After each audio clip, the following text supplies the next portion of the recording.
Peace and love, black family. This is the Prince of Pan-Africanism, Dr. Umar Johnson. We are live and direct from the 2015 African Liberation Day, Birmingham, England. And I support 100% gotkushTV. That's right, gotkushTV. For the latest conscious information, trending news, and information that you can use, make sure you check out gotkushTV. gotkushTV, they got that information you need.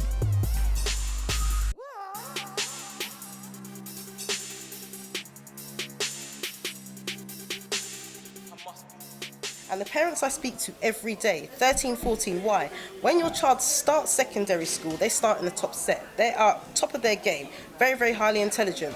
Once they start going to school and they start growing, and you've got these middle-class white teachers coming from outside of London, coming in, all of a sudden your child is now a threat to them because they've asked the teacher, why are we not celebrating Black History Month?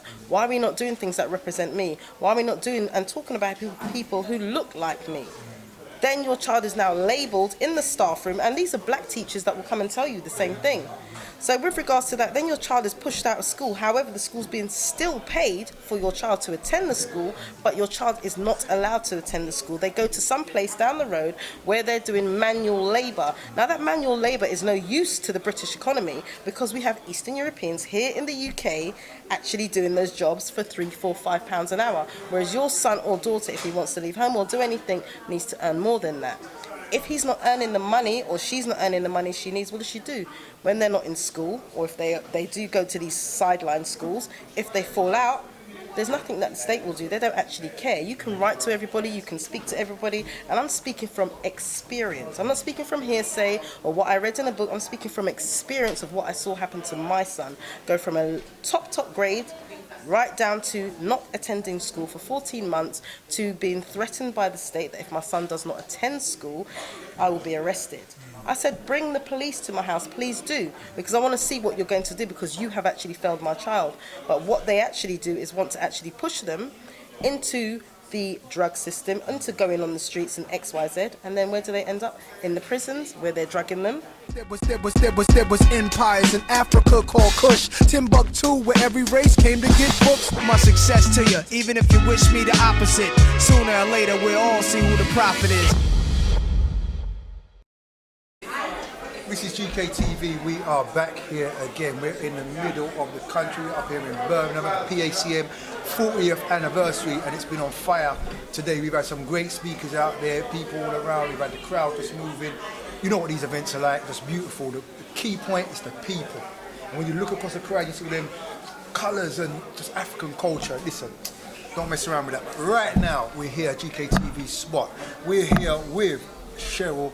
This is education champion right now. She's fighting a cause. She ain't ramping when it comes to that cause of dealing with the education or the miseducation of youth in the UK school system and exposing what's going on there. And dealing with schooling right now, we've got all the way from the United States, all the way from the US of A, Dr. Umar Johnson. He is here doing his thing. He just busts up a seriously heavy speech out there right now and getting that message across, and especially with the school program. So that's why we've got these two people here, because it's relating, because the same messed up school program, what's going on, given to us by these European mindsets, these recessive types of education, which is based on the destruction, emasculation, and total degradation of Nubian Mennonite children across the world, and not only within the Western world, but then taking those systems across to our lands where our people are coming from. So the generations of people where we're coming from don't even have a chance.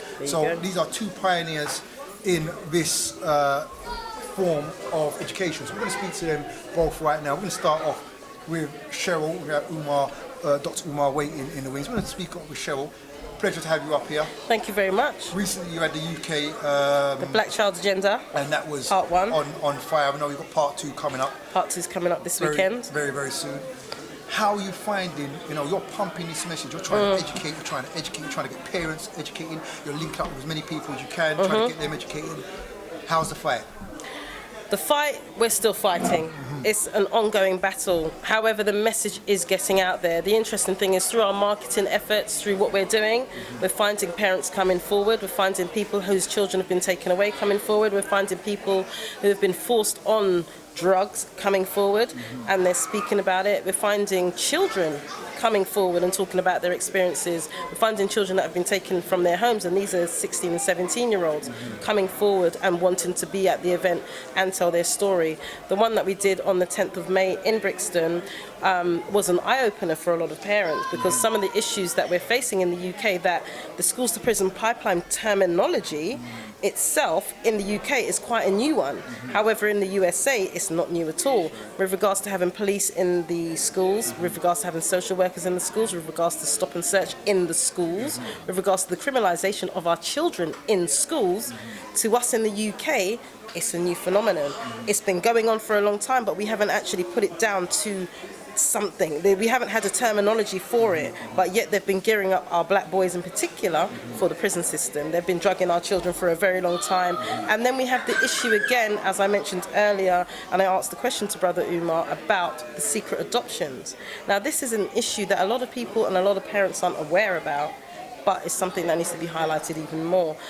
So with regards to the black child agenda, as a mother myself, as someone who's seen what the system has done to black boys in particular, with regards to, you have your son who goes to school when they're between the age of 0 to 11, and they're fine. They're at the top of their grades, they do everything well. As soon as they get to secondary school, what on earth is happening that's so bad that you've got these aggressive, angry young black boys on the streets, rather than putting out their aggression on the football field or in the rugby pitch? They're actually killing each other on the streets, and then with that they end up in the prison system and the juvenile system, and they're drugging them in their foods, and you know, it's like there's so much that it is. It's such a big subject that I don't think just having one event, I don't think having 2 events, 3 or 4 or 5 events is enough.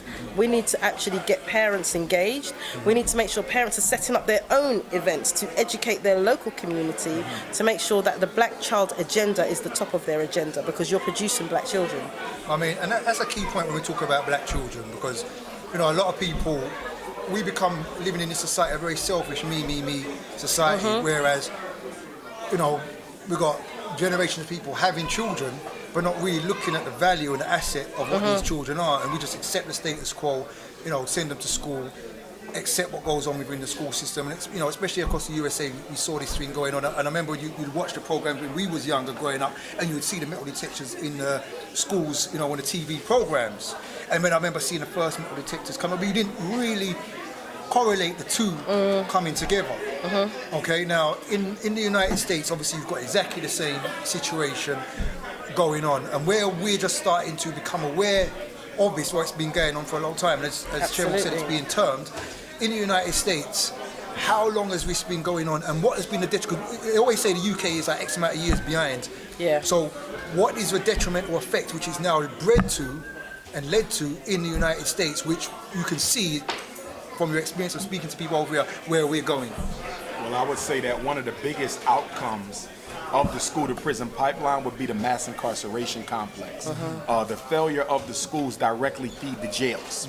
You understand? In fact, the schools are being designed to fail to feed the jail. And all of this is an outgrowth of the fact that the American social order no longer needs African people in order to function. Schools were created because capitalism put pressure on the government to produce a minimally educated, low-wage earner. School was never about college. School was never about opening your own business. School was about learning how to read, write, and do math so you can work for the corporation. Now the corporations are being sent overseas. NAFTA, Trans-Pacific Partnership, America is shipping millions of jobs over to Southeast Asia and other parts of the world.